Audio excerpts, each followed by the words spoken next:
Hello kids, I'm Nancy Panchan, your educator and mentor on YouTube. Welcome to High Speed Education.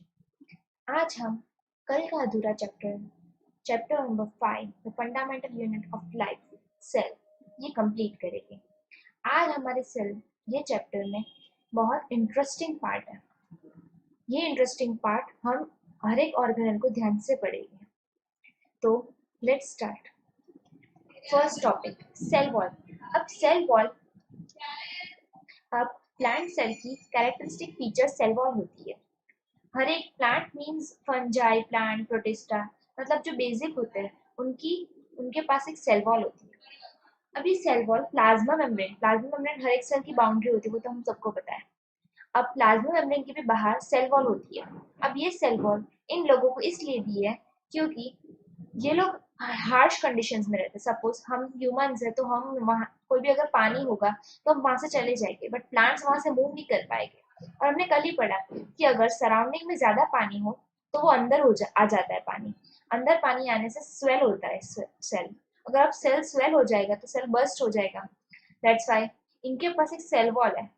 अगर ये cell wall अगर पानी अंदर आ जाएगा तो ये प्रेशर जनरेट करेगी ताकि सेल बर्स्ट ना करे।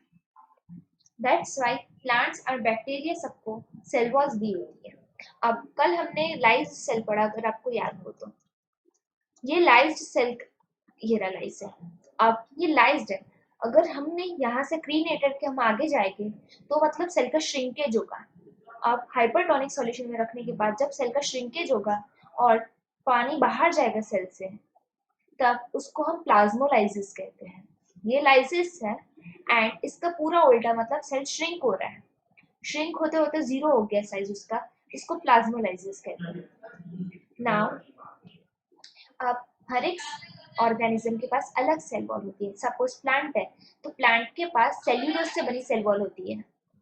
फंजाई के पास सेल वॉल काइटिन से बना होता है। काइटिन एक अलग मटेरियल होता है। बैक्टीरिया के पास सेल वॉल पेप्टिडोग्लाइकेन या फिर म्यूरिन से बना होता है। आपकी टेक्स्ट बुक में या फिर हर एक क्लास 12 तक आपको बस यही सेल वॉल याद रखना है। सिर्फ सेल वॉल का कंटेंट याद रखना है, ये बेसिक है। प्लांट्स में सेल्यूलोज, फंजाई में काइटिन एंड बैक्टीरिया में पेप्टिडोग्लाइकेन।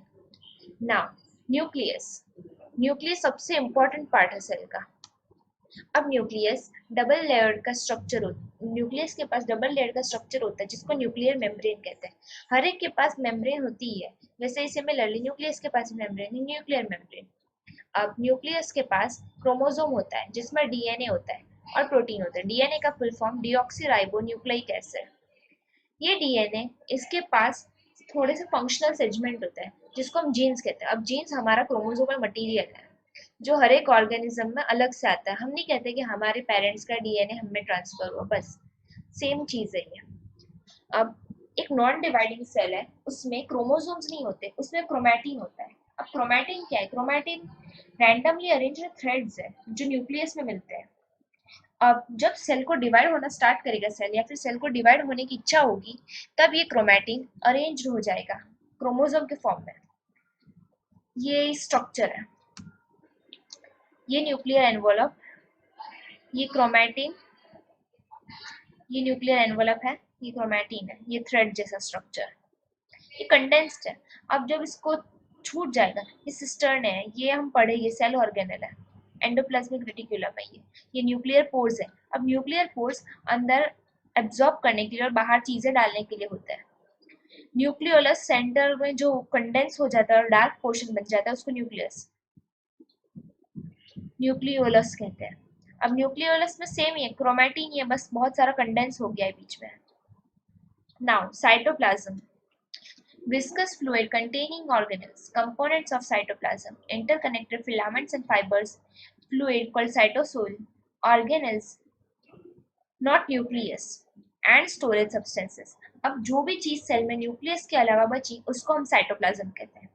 साइटोप्लाज्म में एक फ्लूइड होता है जिसको साइटोसोल कहते हैं। ये फ्लूइड बहुत विस्कस होता है। विस्कस मतलब आपने हनी देखा है, हनी कितना विस्कस होता है, बस सिमिलरली साइटोसोल एक विस्कस फ्लूइड है जिसमें ऑर्गेनल्स तैरते हैं। ये पूरा साइटोप्लाज्म है।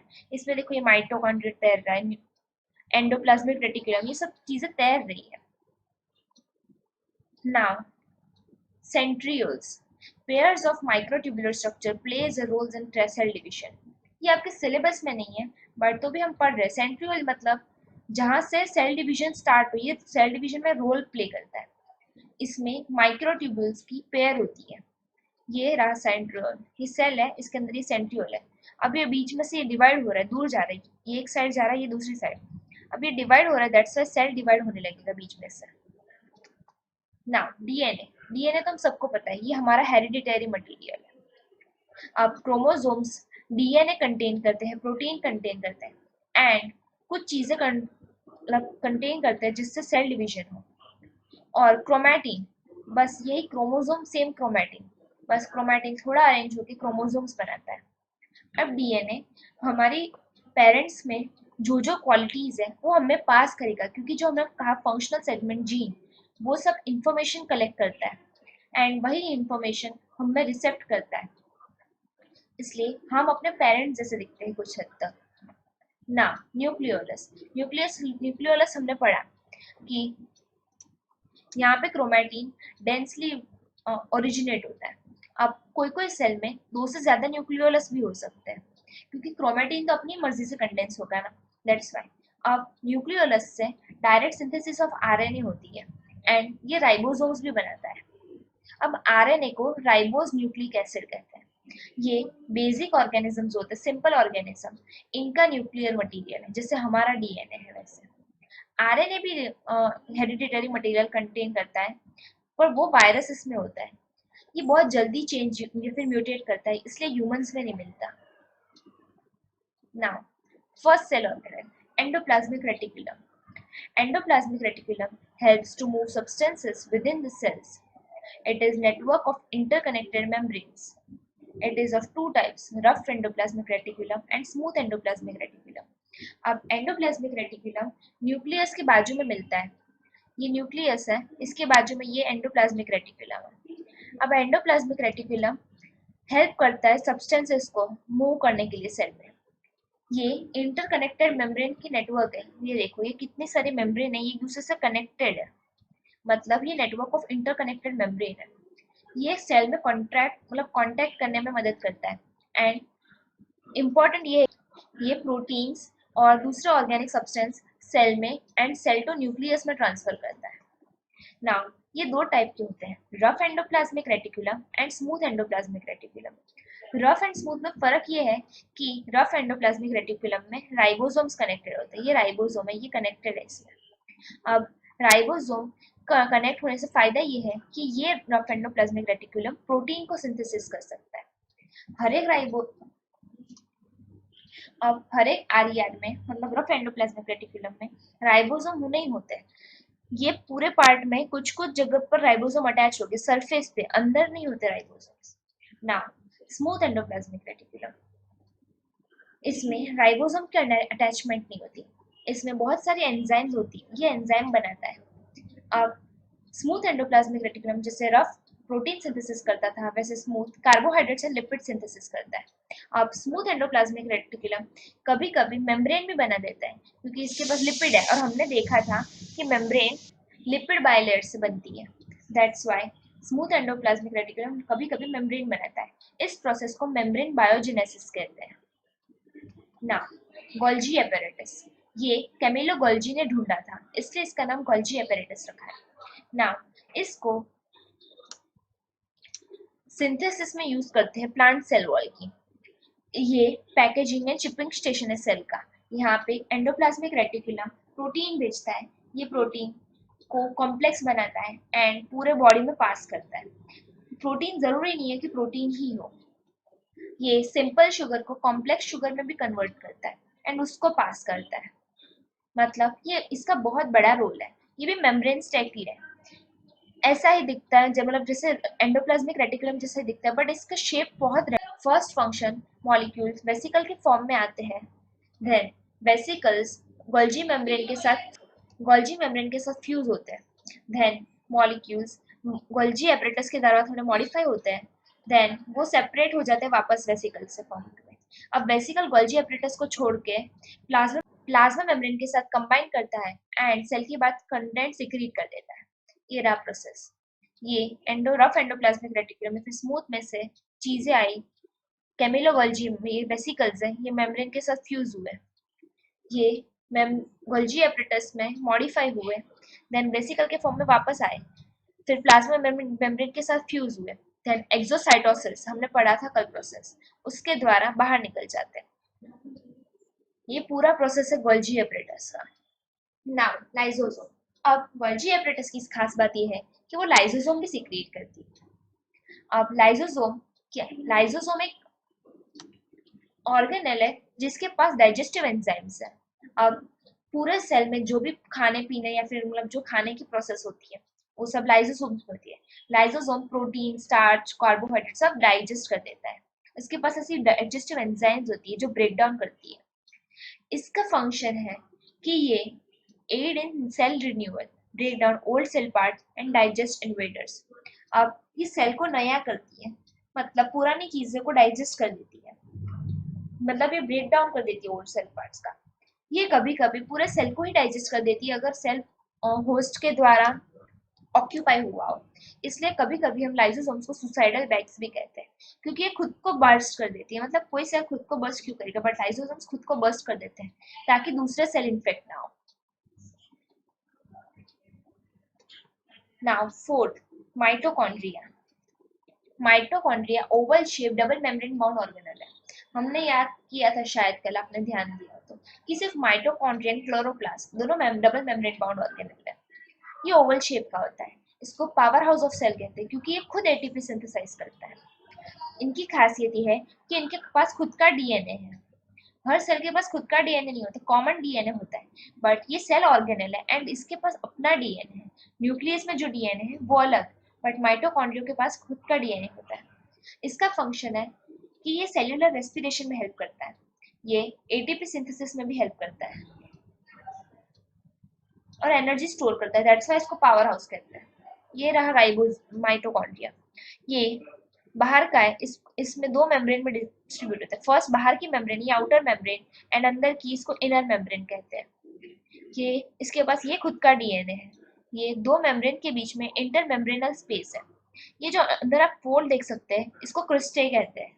अब ये क्रिस्टे पे राइबोसोम्स अटैच्ड होते हैं। अब ये राइबोसोम्स हेल्प करते हैं एटीपी सिंथेसिस में। अब यहाँ पे देखो तो आपको दिखेगी एटीपी सिंथेस लिखा है, वहां पे राइबोसोम्स है। राइबोसोम जहाँ पे अटैच होते हैं वहां पे एनर्जी, वो एटीपी सिंथेसिस में हेल्प करते हैं। वो आप हायर स्टडीज में पढ़ोगे कि कैसे एटीपी सिंथेसिस होता है। Now plastids. अब प्लास्टिड सिर्फ प्लांट सेल की कैरेक्टरिस्टिक है। ये दो टाइप में मिलता है, क्रोमोप्लास्ट एंड ल्यूकोप्लास्ट। क्रोमोप्लास्ट है वो कलर्ड होते हैं, इनके पास पिगमेंट्स होते हैं, एंड ल्यूकोप्लास्ट नॉट कलर्ड होते हैं, इनके पास पिगमेंट नहीं होते हैं। अब क्रोमोप्लास्ट के पास पिगमेंट होते हैं, सपोज एक क्रोमोप्लास्ट का एग्जांपल है, जो क्रोमोप्लास्ट के पास क्लोरोफिल का पिगमेंट होता है उसको क्लोरोप्लास्ट कहते हैं हम। अब leucoplast starch, oil, protein granules store करने का काम करता है। ये स्टोरेज यूनिट के जैसे फंक्शन करता है। अब क्लोरोफिल कंटेनिंग क्लोरोप्लास्ट है ये, इसके पास सिर्फ ग्रीन कलर का क्लोरोफिल पिगमेंट नहीं होता, इसके पास ऑरेंज, येलो, बहुत सारे टाइप के पिगमेंट होते हैं। ये भी डबल मेम्ब्रेन है, हमने पढ़ा था। ये आउटर मेम्ब्रेन, ये इनर मेम्ब्रेन।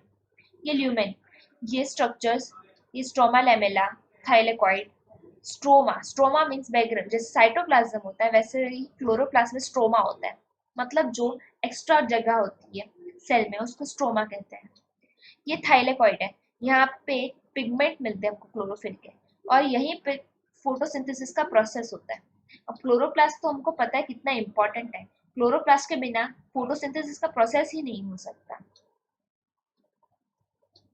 Now vacuoles. अब वैक्यूल्स भी स्टोरेज सैक है। ये सिंगल मेम्ब्रेन से बने होते हैं, इनके मेम्ब्रेन को हम टोनोप्लास्ट कहते हैं। ये आपके सिलेबस में नहीं है बट तो भी मैंने टोनोप्लास्ट का जिक्र कर दिया। अब वैक्यूल्स एनिमल्स में बहुत छोटे से होते हैं बट प्लांट्स में बहुत लार्ज होते हैं। एनिमल में डाइजेस्टिव सिस्टम होता है, दैट्स व्हाई वैक्यूल की इतनी ज्यादा जरूरत नहीं पड़ती, बट प्लांट्स में इसकी जरूरत है क्योंकि वैक्यूल्स खाना स्टोर करते हैं, पानी स्टोर करते हैं, और सेल में जो भी चीजों की जरूरत होती है वो सब स्टोर करते हैं। ये सेल को टर्जिडिटी एंड रिजिडिटी प्रोवाइड करते हैं, मतलब सेल का शेप मेंटेन करके रखते हैं। जैसे सेल वॉल हेल्प करता है वैसे वैक्यूल भी हेल्प करता है। वैक्यूल ऐसे अरेंज हो जाता है कि दूसरे ऑर्गेनल्स को जगह ना मिले हिलने की। दैट्स वाई सेल टर्जिड हो जाता है। इसलिए कोई भी हार्श कंडीशन हो तो प्लांट वहां पर विथस्टैंड कर देता है। अगर एक तूफान हो तो प्लांट वहां के वहां रह सकता है, बट अगर इंसान होगा तो वो वहां पे नहीं रह पाएगा। ये स्टोरेज सेक की तरह काम करता है, जैसे कि अमीनो एसिड स्टोर करेंगे, प्रोटीन्स। अमीनो एसिड मतलब प्रोटीन्स ही हुआ, उसका बेसिक यूनिट है प्रोटीन्स का अमीनो एसिड। शुगर है, ऑर्गेनिक एसिड है, ये सब स्टोर करते हैं। अमीबा जैसे ऑर्गेनिज्म मतलब यूनिसेलुलर ऑर्गेनिज्म या फिर प्रोकैरियोट्स में ये फूड वैक्यूल के जैसे काम करता है। इसके अंदर फूड आता है, मतलब वो लोग स्यूडोपोडिया के थ्रू इस फूड को एनगल्फ करते हैं, उसका वैक्यूल बन जाता है। अब वैक्यूल बनने के बाद उन्होंने फूड डाइजेस्ट कर लिया, एनर्जी यूटिलाइज कर ली, उसके बाद वही फूड वैक्यूल को वो एक्सक्रीटा के थ्रू एक्सक्रीटा के जैसे बाहर निकाल देते हैं। मतलब एक ही वैक्यूल उनके लिए फूड की तरह भी काम करता है, वेस्ट मटेरियल को बाहर ले जाने के लिए काम करता है। ये सब सेल ऑर्गेनल है, इनकी डिस्कवरी किसने की वो सब है। न्यूक्लियस को रॉबर्ट ब्राउन ने 1831 में ढूंढा था। आपको याद है सेल किसने ढूंढा था? ये याद रखना, सेल को 1665 में रॉबर्ट हुक ने ढूंढा था। गोल्जी बॉडी को कैमिलो गोल्जी ने, प्लाज्मा मेम्ब्रेन को श्वान ने। बाकी सबको याद रखने की जरूरत नहीं, बस ये जो तीन थे वो याद रखने जैसे थे, इसलिए कहा। Now cell division, last topic of the chapter. Cell division एक बहुत प्यारा सा टॉपिक है एंड मोस्ट इंपॉर्टेंट टॉपिक भी कह सकते हैं। अब सेल डिवीजन की जरूरत क्या है? फर्स्ट ऑफ ऑल, अब पुराने सेल नहीं चल सकते पूरी जिंदगी, बट पुराने सेल में कुछ डैमेजेस आ जाता है, इसलिए अब नए सेल की जरूरत तो पड़ेगी। आपको याद है श्वान और श्लीडन ने एक थियरी दी थी, उसमें रूडोल्फ वर्चाउ ने मॉडिफिकेशन किया था, ओमनिस सेल्यूला ई सेल्यूला। मतलब सेल जो बनते हैं वो प्री एग्जिस्टिंग सेल में से बनते हैं। मतलब अगर न्यू सेल को बनना होगा तो वो ओल्ड सेल में से ही बनेंगे, वो तो श्योर है। तो न्यू सेल बनने की जरूरत क्या है? न्यू सेल बनते हैं क्योंकि सेल ग्रो कर पाए, ओल्ड सेल को रिप्लेस कर पाए और मरे हुए सेल को भी रिप्लेस कर पाए। कुछ कुछ सेल इंजर्ड हो जाता है, हम गिरते हैं तो हमारी स्किन इंजर्ड होती है, बट स्किन में होता क्या है? सेल ही होते हैं ना। अब वो सेल को रिप्लेस करने के लिए ये इंजर्ड सेल है, मर जाते हैं कुछ सेल। हमारे फेस पे या फिर हमारे हाथ पे कई बार आप देखोगे कि स्किन शेड होती है। विंटर्स में किसी किसी के पाम पे से स्किन शेड होना स्टार्ट होती है। वही वो डेड सेल होते हैं, वो निकल देती है, बॉडी फेंक देती है। बस उनको रिप्लेस करने के लिए न्यू सेल चाहिए, वो सेल डिवीजन के द्वारा होगा। तो सेल डिवीजन की डेफिनेशन हुई, the process by which new cells are made is called cell division. अब इसकी दो टाइप्स होती है, mitosis and meiosis. Mitosis main है, जो मोस्ट सेल्स में होती है। 99% या फिर 95% सेल माइटोसिस से डिवाइड करता है। अब माइटोसिस से डिवाइड करने का कारण ये है कि माइटोसिस सेल रिप्लेस करने में हेल्प करती है। जो हमारे बॉडी का सेल स्ट्रक्चर है, जैसे कि 2n होता है ह्यूमन बॉडी, 2n मतलब दो सेट्स ऑफ क्रोमोसोम। हमारे बॉडी के हर सेल जनरली दो सेट्स ऑफ क्रोमोसोम में मिलते हैं, 2n में मिलते हैं। अब जब ये प्रोसेस से डिवाइड होगी, ये मदर सेल है, मतलब ओल्ड सेल। अब मदर सेल के पास चार क्रोमोसोम्स है, ये क्रोमैटिन में से क्रोमोसोम में अरेंज हो गया। हमारे बॉडी के पास होमोलोगस क्रोमोसोम होते हैं, मतलब ऐसे दो स्ट्रक्चर मिलते हैं जो जॉइंट होते हैं एक सेंटर से। अब ये दोनों स्ट्रक्चर डिवाइड होते हैं एंड दो डॉटर सेल बनती है। अब माइटोसिस को हम इक्वेशनल डिवीजन कहते हैं, क्योंकि यहाँ पे क्रोमोसोमल नंबर मेंटेन हुआ। मदर में जो क्रोमोसोमल नंबर है वही डॉटर में, मदर में 4 है तो डॉटर में भी 4 क्रोमोसोम्स है। आप देख सकते हैं, मतलब क्रोमोसोमल नंबर सेम रहता है डॉटर सेल्स में और दो डॉटर सेल बनते हैं। उसकी जगह वैसे मियोसिस देखोगे तो मियोसिस रिप्रोडक्टिव ऑर्गन या फिर टिश्यू में मिलती है, ये प्रोसेस वहां पे होती है। यहाँ पे दो नहीं 4 नए सेल बनते हैं और सेल के पास हाफ क्रोमोसोमल मटेरियल होता है। जैसे मदर सेल के पास 4 क्रोमोसोम थे तो डॉटर सेल के पास सिर्फ 2 ही क्रोमोसोम है। अब ये करने का कारण क्या है? अब मैं आपको ऊपर ऊपर से बताना चाहती हूँ कि हमारे ह्यूमन बॉडी के 2 है, मैंने कहा। अब मियोसिस में अगर आप देखोगे तो क्रोमोसोमल नंबर हाफ होता है, मतलब n हो गया। अब जब हम ह्यूमन बेबी का बॉर्न होता है तब उसमें दो मदर से एक आता है एंड मदर में से जो गैमेट आएगा उसका भी एन, एंड फादर में से जो गैमेट आएगा उसका भी एन। अब दो एन मिलके टू एन बन जाता है। दैट्स वाई हमारे बॉडी का स्ट्रक्चर मेंटेन हो जाता है। That's why meiosis is necessary. अगर मदर का टू एन फादर का टू एन आएगा तो फोर एन हो जाएगा, मतलब नॉर्मल ह्यूमन का क्रोमोसोमल नंबर मेंटेन नहीं हो पाएगा। दैट्स वाई मियोसिस में हाफ हो जाते हैं क्रोमोसोमल मटीरियल। और क्रोमोसोमल मटीरियल आप देख सकोगे कि एक्सचेंज हो रहा है, जैसे कि ये रेड में थोड़ा ब्लू पार्ट है, ये ब्लू में थोड़ा सा रेड पार्ट है। दैट्स वाई हर एक क्रोमोसोम की अलग क्वालिटी होती है। मतलब मियोसिस गैमेट्स बनाने में हेल्प करती है, एंड माइटोसिस जनरल जो सेल का ग्रोथ होता है या फिर रिपेयरिंग होती है उसमें माइटोसिस हेल्प करती है। तो that's all for this chapter. ये चैप्टर बहुत इंटरेस्टिंग चैप्टर है, एंड इसमें बहुत प्यारी प्यारी प्रोसेस है जो आपको पढ़ने में भी बहुत मजा आती है। थोड़ा याद करने का ज्यादा है नो डाउट इसमें, बट बहुत इजी अगर आप एक बार समझ जाओगे तो। ये चैप्टर रिपीट होता है 11th में, तो आप अगर जितना याद कर पाओगे गेन कर पाओगे उतना अच्छा है। मैंने आपको 11th और 9th दोनों कंबाइन करके ही पढ़ाया ताकि अगर आप फ्यूचर में बायोलॉजी लो तो आपको प्रॉब्लम ना आए। तो please like, share and subscribe my channel if you like the video and forward it to your friends. Thank you.